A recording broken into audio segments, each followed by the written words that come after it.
Hi everyone. I just wanted to do a quick little video to show everybody around in their iDesign classroom as you're getting your learners paired with you and you're getting your confirmation welcome emails.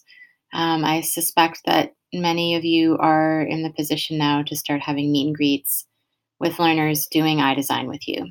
So I just wanted to give you a bit of a look around. I know we did some of this during our orientation week, but we didn't get a chance to go into too much detail. So this is very informal. I haven't practiced or written any kind of script or anything like that. So just bear with me as I show you around my own iDesign classroom. So one of the things that I just wanted to point out in here, so each of you that are doing iDesign have your own class with your name in the title, and that's how your learner will find where they need to be rather than going by course. It's by who the mentor is. And make sure that you actually set up some kind of welcome at the very beginning. It's good to include an image and also your email address. And you can feel free to use this announcements block in whatever way you like, but learners will get notifications to let them know that, if you put an announcement in there. So one of the things I want to show you quickly is this Mentor Resources tab. I'm just going to click on it here. You'll notice that it's not published. It's gray with a scratched out line through it. And this means that the learner can't see it, only you. And so a little introduction to what you'll find in here right now, and there might be some things added here as time goes by. But the most important piece for startup is your iDesign Learning Plan template. So if you click on this link here, it will show you an embedded document, Google Doc, that has all the iDesign Learning Plan templates listed.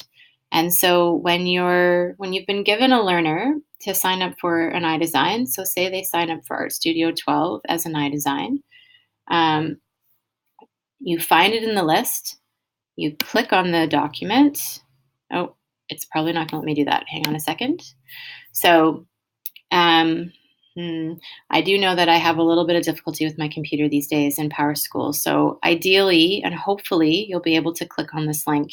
If you're not able to, another way in is to go through the settings, click edit content, and it will take you directly into the document itself. And so all of these learning plans have been set up and designed for you to copy. You click on it.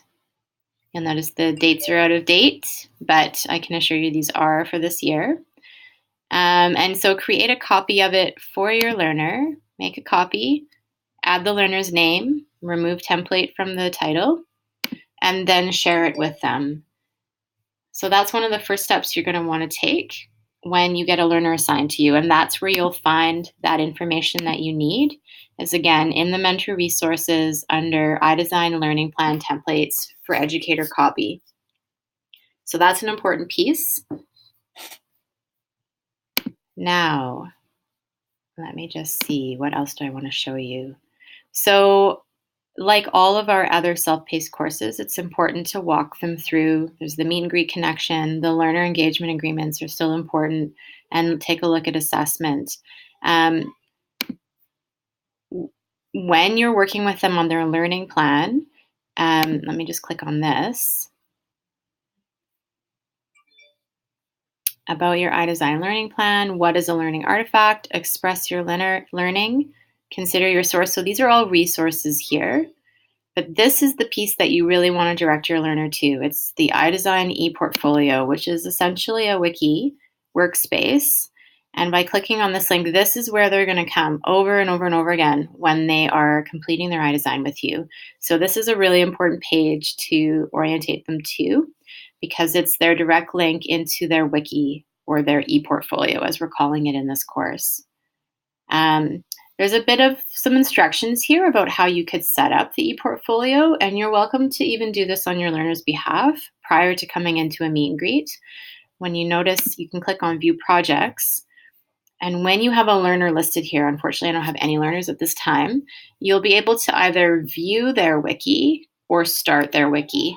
And you are absolutely welcome to start their wiki on their behalf. Nothing will happen for them. It just means that you are the first one moving in there. Um, and so you can set it up in such a way that there are tabs, one of them being the iDesign Learning Plan, notes, and meet and greet. And so you can embed the documents that you've created. The iDesign Learning Plan in particular is a really important piece in there to just upload into the first page of their ePortfolio. And then you can create sub tabs, or sorry, they would be tabs on their own for artifact number 1, number 2, number 3, number 4, and then a final assessment and self-reflection page is also a good idea as well.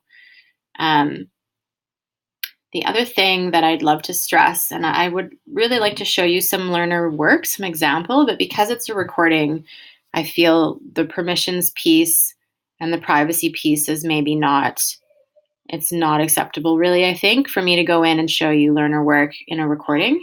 But what I can tell you is one of the things that I found really successful when working in this format with iDesign learners was really, really stressing to the learner that an artifact creation is everything that they are doing along the way. It's not just the polished work. It's not just the presentation that maybe they've created or the collection of photographs that they've developed or the essay that they have ultimately created in the end. It's not just that polished work. It's documenting the process along the way and really helping them, encouraging them, especially with that first artifact, in making sure that they're actually uploading that into their ePortfolio. And that can also include conversations you have with them about their work. You can record conversations with learners and upload that into their artifact. And so then that actually becomes a part of artifact number 1. If you've had sort of a formative assessment type conversation with your learner about the process that they're embarking on or that they're in the middle of, and or even that they've wrapped up in the end, as a way to do some final assessment. So definitely get them submitting and uploading everything and anything that they can that's related to artifact number 1. And that also includes resources. And so what you'll find in the end is that when you go in and you click on artifact number 1, you're going to get a really robust sort of look at what the learner's been doing over that period of time and what they've developed. I find that with the learners that have done that with myself last year in this format, that they really sort of felt very proud of the work that they had created. It was very visible to them where they had been, and sort of were able to reflect back very easily because of it. So yeah, I can't stress enough how encouraging them in this wiki, in this ePortfolio, to really show their learning, visually show their learning as much as they can. How that really helps them get traction along the way. And the one other piece I want to show you, and because I'm not able to just go into the wiki without a learner in here, I can't really show you, darn it, is just that there is a comments page at the very, very bottom of their wiki. So wikis don't look that different than this, and there's going to be the chapters along here as well. And the very, very bottom will be a comments. And so you can have conversation with your learner there, and that is where your assessment will happen in your iDesign, your formative assessment. And a good workflow tip is to also encourage your learners that once they put something in their ePortfolio, that they drop you a note in the comments section so that you get a notification. Otherwise, you don't get notifications when they add things to their ePortfolio. They actually need to leave a comment for you in order to kind of get you to come in and take a look. And it's in that place that you can have a conversation. So my recording is about to stop, and I know this is a lot of information. I just wanted to take the time to talk about some of these things, and I am really, really open and welcoming to bring your questions to me. You can email me directly, and we can set up a time to meet if needed along the way. So I hope everyone's having a great start up to their learning year, and we'll talk soon.